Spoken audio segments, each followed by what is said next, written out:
Assalamualaikum warahmatullahi wabarakatuh. Saya Ferinda Seviana Putri dari kelas Akuntansi Syariah 4C. Di sini saya akan menjelaskan mengenai anggaran dan penganggaran perusahaan untuk memenuhi tugas mata kuliah penganggaran perusahaan yang diampu oleh Ibu Haulah Nahwatunisa MSI. Baik, langsung saja materi yang pertama yaitu pengertian anggaran.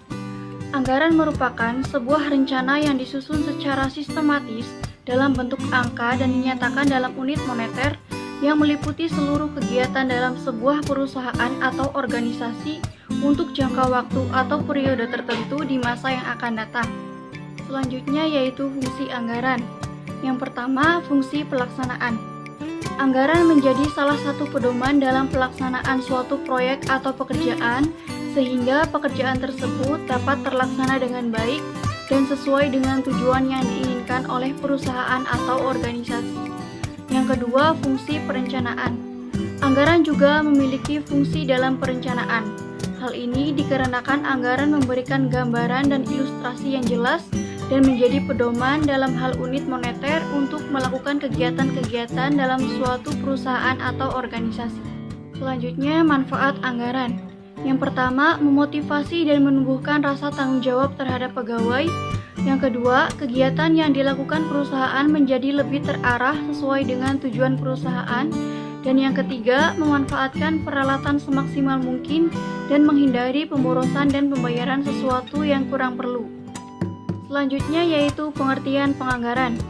Penganggaran adalah proses merancang, melaksanakan, dan mengoperasikan anggaran.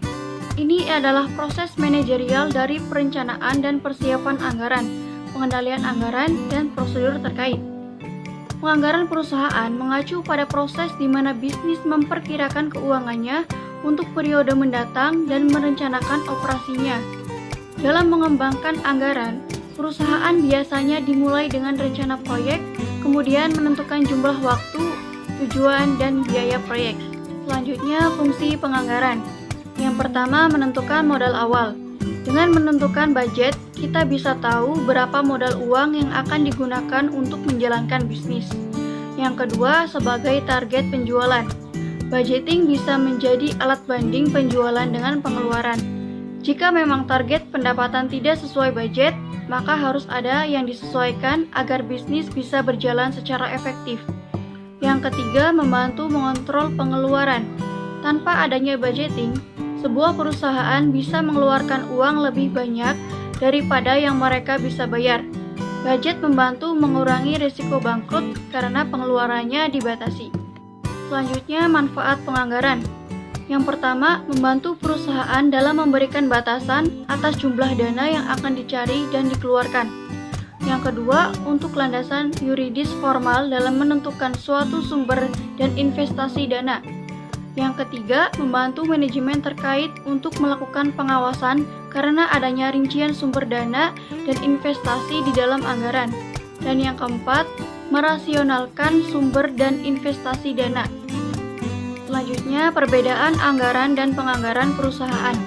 Berdasarkan pengertian para ahli, pengertian anggaran menurut Henry Shimamura, anggaran adalah suatu rencana rinci yang memperlihatkan bagaimana sumber-sumber daya diharapkan akan diperoleh dan dipakai selama periode waktu tertentu. Sedangkan pengertian penganggaran menurut Mulyadi, penganggaran merupakan perencanaan keuangan perusahaan yang dipakai sebagai dasar pengendalian atau pengawasan keuangan perusahaan untuk periode yang akan datang. Selanjutnya, perbedaan anggaran dan penganggaran berdasarkan fungsi. Fungsi anggaran. Peranan anggaran di dalam sebuah perusahaan merupakan sebagai alat dalam membantu manajemen dalam melaksanakan fungsi manajemen itu sendiri, yaitu fungsi perencanaan, koordinasi, pengawasan, serta juga pedoman dalam menjalankan perusahaan untuk tujuan yang sudah ditentukan. Fungsi penganggaran. Fungsi penganggaran di dalam perusahaan adalah untuk menyusun perencanaan pengeluaran perusahaan. Tujuannya adalah untuk mengurangi risiko yang kemungkinan terjadi. Selanjutnya, penganggaran, ramalan, dan proyeksi. Pengertian mengenai peramalan penjualan. Peramalan penjualan ialah teknik proyeksi permintaan langganan yang potensial untuk waktu tertentu dengan berbagai asumsi. Dengan adanya peramalan penjualan produksi di suatu perusahaan, maka manajemen perusahaan tersebut akan dapat melangkah ke depan dengan lebih pasti. Selanjutnya, efektivitas peramalan. Efektivitas sistem peramalan dalam membantu organisasi dapat dievaluasi berdasarkan kriteria berikut. Yang pertama, akurasi. Ini merupakan aspek terpenting dari forecast karena perbedaan antara aktual dan forecast berarti biaya. Yang kedua, stability versus responsiveness. Artinya, forecast harus mampu mengcover kompleksitas dan ketidakpastian lingkungan, baik yang disebabkan oleh long-term growth trend maupun seasonal influence. Yang ketiga, objectivity.